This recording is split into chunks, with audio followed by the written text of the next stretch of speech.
ఆత్మతో ఆరాధన చేయడం అంటే దానికి లేనిపోని భయంకరమైన అర్థాలు ఇచ్చారు కొద్దిమంది.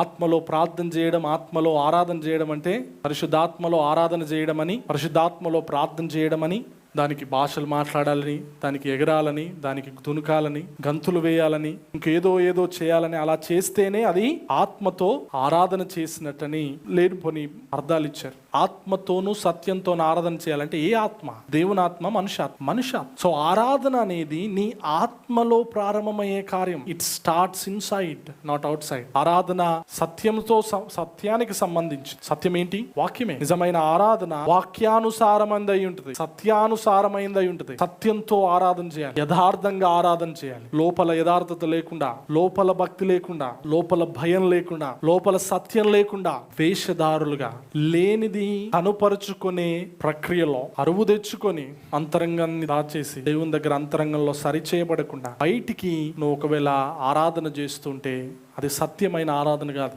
నీ అంతరంగము బయట నిజముగా ప్రతిబింబపడాలి. నువ్వు వేషధారిగా ఉండొద్దు, సత్యంగా దేవుని ఆరాధన చేసేవాడుగా ఉండాలి.